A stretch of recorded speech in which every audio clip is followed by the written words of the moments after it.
Kawasan padat penduduk di Kompleks Perikanan, Jalan Walter Mongonsidi, Kelurahan Vandau, Distrik Biak Kota, Papua, mencekam setelah sebuah bom yang diduga aktif sisa Perang Dunia Kedua meledak hebat pada Minggu, 31 Mei 2026, pukul 14.45 WIB.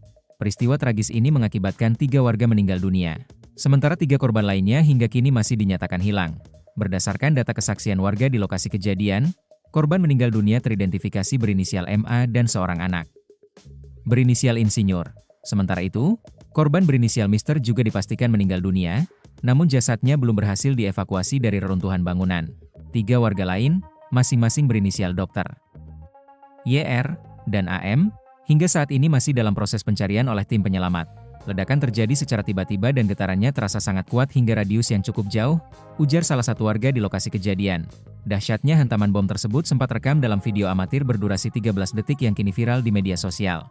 Rekaman itu memperlihatkan ledakan melontarkan asap hitam pekat serta kobaran api setinggi lebih dari 6 meter ke udara. Kuatnya tekanan udara akibat ledakan juga menghancurkan rumah-rumah di sekitar titik nol dan melemparkan puing-puing bangunan ke udara. Kondisi ini memicu kepanikan luar biasa bagi ratusan warga yang tinggal di sekitar Kompleks Pasar Ikan Biak. Hingga berita ini diturunkan, tim penyelamat bersama warga sekitar masih bergotong royong beru pencarian dan evakuasi di bawah puing bangunan terhadap korban yang belum ditemukan. Ledakan besar terjadi di Kompleks Perikanan di Jalan Walter Mongonsidi, Kelurahan Vandau, Distrik Biak Kota, Kabupaten Biak Numfor, Minggu, 31 Mei 2026. Ledakan tersebut diduga berasal dari bom peninggalan Perang Dunia Kedua. Lokasi ledakan bom merupakan kawasan padat penduduk. Kronologi kejadian, ledakan terjadi sekitar pukul 14.5 WIB. Saat itu terdengar dentuman keras dari bawah salah satu rumah panggung di kawasan itu. Ledakan tersebut membuat warga panik dan menyebabkan kerusakan parah pada rumah-rumah warga. Tampak puing-puing bangunan rumah warga hancur berantakan dan rata dengan tanah. Daftar korban, setidaknya 5 orang tewas dan 3 orang masih hilang akibat ledakan bom tersebut. Berdasarkan data yang berhasil dihimpun tribun-papua.com di RSUD Biak Numfor, Senin, 1 Juni 2026, pagi, 5 korban itu antara lain, 1 Moris Raubaba, 24, nelayan yang merupakan warga setempat, 2 Delvin Raubaba, 41, nelayan yang merupakan warga setempat, 3 Carmila Ayurbaba, 25, ibu rumah tangga yang tinggal di lokasi, 4 Israel Raubaba, 5 tahun, seorang anak yang tinggal di lokasi, 5 Isra Raubaba, 7 tahun, seorang pelajar yang tinggal di lokasi.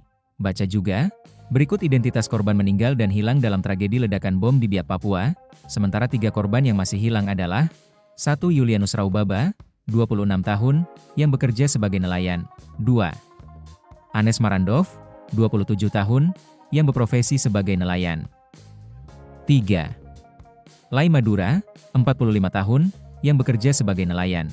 Kabid Humas Polda Papua, Kombes Pol Cahyo Soekarnito menegaskan bahwa fokus utama aparat saat ini adalah penanganan korban, evakuasi, serta pengamanan lokasi.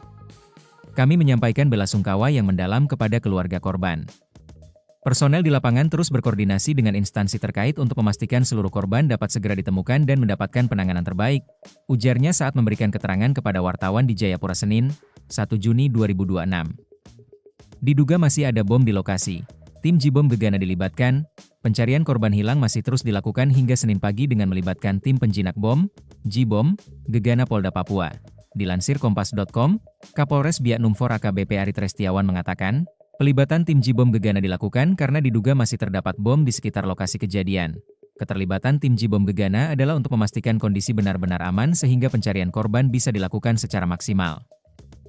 Sebelumnya, Ari mengatakan bahwa Polres Biak telah memasang garis polisi dan memperketat pengamanan di sekitar area Kompleks Perikanan Jalan Walter Mongonsidi.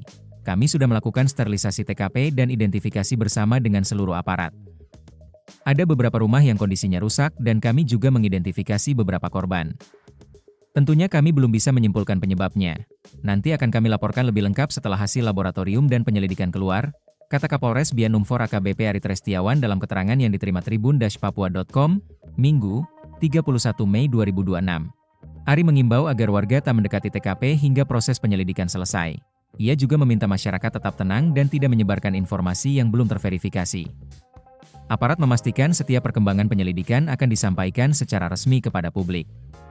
Puluhan warga mengungsi akibat ledakan bom sisa Perang Dunia Kedua di Kompleks Perikanan di Jalan Walter Mongoonsidi, Kelurahan Vandau, Distrik Biak Kota, Kabupaten Biak Numfor, Minggu, 31 Mei 2026. Ledakan tersebut terjadi di kawasan padat penduduk dan membuat banyak rumah warga rusak parah.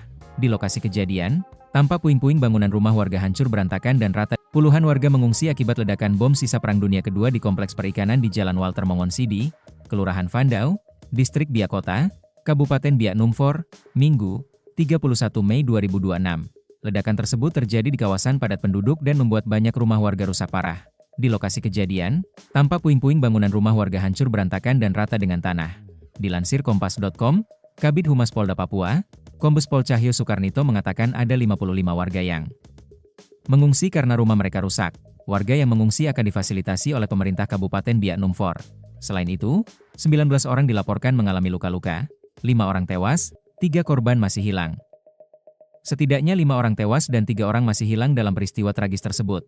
Berdasarkan data yang berhasil dihimpun tribun-papua.com di RSUD Biak Numfor, Senin, 1 Juni 2026, pagi, 5 korban itu antara lain, 1. Moris Raubaba, 24, nelayan yang merupakan warga setempat, 2. Delvin Raubaba, 41, nelayan yang merupakan warga setempat, 3. Carmila Ayurbaba, 25, ibu rumah tangga yang tinggal di lokasi, 4. Israel Raubaba, 5 tahun, seorang anak yang tinggal di lokasi, 5. Isra Raubaba, 7 tahun, seorang pelajar yang tinggal di lokasi. Kelima korban tewas akan dimakamkan dalam satu lubang di Pemakaman Umum Inggiri, Kampung Inggiri, Distrik Biak Kota, lantaran masih satu. Proses pencarian korban hilang libatkan tim Jibom Gegana. Proses pencarian korban hilang terus dilakukan dengan melibatkan tim penjinak bom, Jibom, Gegana Polda Papua. Pelibatan tim Jibom Gegana dilakukan karena diduga masih terdapat bom di sekitar lokasi kejadian. Tim Jibom Gegana didatangkan untuk memastikan kondisi benar-benar aman sehingga pencarian korban bisa dilakukan secara maksimal. Tragedi ledakan yang diduga berasal dari bom aktif peninggalan Perang Dunia Kedua di Kompleks Perikanan, Kampung Yenures, Distrik Biak Kota, pada Minggu sore, 31 Mei 2026, menyisakan duka mendalam. Namun insiden maut yang menghancurkan sejumlah rumah warga ini membuka mata banyak pihak mengenai tantangan besar dalam menata dan membangun kawasan pesisir di wilayah Papua, khususnya program Kampung Nelayan yang menjadi program unggulan Presiden kita, Prabowo Subianto. Kampung Yenures selama ini dikenal sebagai salah satu urat nadi aktivitas nelayan lokal di sana. Letaknya yang strategis di dekat kawasan perikanan menjadikannya target potensial untuk pengembangan ekonomi pesisir. Kendati demikian, peristiwa meledaknya bom PD-2 berdaya ledak tinggi pada pukul 14.45 WIB menjadi alarm keras bahwa pembangunan ekonomi harus berjalan beriringan dengan jaminan keselamatan lingkungan. Secara historis, Biak Numfor merupakan salah satu pangkalan militer terbesar Sekutu dan Jepang selama Perang Pasifik. Oleh karena itu, wilayah pesisirnya kerap menyimpan bom waktu, berupa artileri atau bom udara dengan berbagai ukuran yang tertimbun di dalam tanah maupun pasir. Program penataan pemukiman seperti Kampung Nelayan Modern, Kanamot, atau program bantuan infrastruktur perikanan di wilayah rawan konflik sejarah seperti Biak Numfor, tidak boleh hanya fokus pada pembangunan fisik seperti dermaga, cold storage, atau rumah layak huni. Pembersihan lahan dari material bahan peledak peninggalan perang harus dimasukkan sebagai standar operasional prosedur, SOP, utama sebelum sebuah kawasan nelayan ditata. Seorang warga mengatakan sepanjang wilayah pesisir di lokasi kejadian hingga Kabupaten Supiori, masih sering ditemukan bom maupun proyektil aktif di dalam air pinggiran pantai. Biasa beberapa oknum warga yang sering membuat bom ikan atau dopis, mencari bom atau proyektil aktif sisa Perang Dunia Kedua itu dengan menggunakan kawat. Kawat dengan diameter sekitar 6 mm dan panjang sekitar 50 cm hingga 1 meter, digunakan untuk menusuk-nusuk ke dalam pasir. Jika kawat ini mengenai benda berbahan logam atau besi, maka bisa dirasakan gesekan sehingga mereka melanjutkan penggalian untuk membawa bom atau proyektil yang ditemukan. Biasa itu dong pakai besi tusuk-tusuk di dalam pasir sambil rasa. Kalau kena besi, itu langsung gale untuk cek karena bisa jadi itu bom, kata seorang warga yang enggak namanya disebutkan. Untuk diketahui bahwa pada tahun 2026 Pemkab Biak Numfor mengusulkan 25 lokasi baru dalam program Nelayan Merah Putih, menambah 2 Kalamo di Kampung Samber dan Kampung Binyeri, Distrik Indidori yang sudah diresmikan pada 23 November 2023. Di lokasi itu telah dibangun dermaga tambatan kapal, pabrik es dan cold storage, tempat pelelangan ikan, bengkel kapal, stasiun pengisian bahan bakar nelayan, SPBBN, serta balai pelatihan untuk peningkatan kapasitas sumber daya nelayan.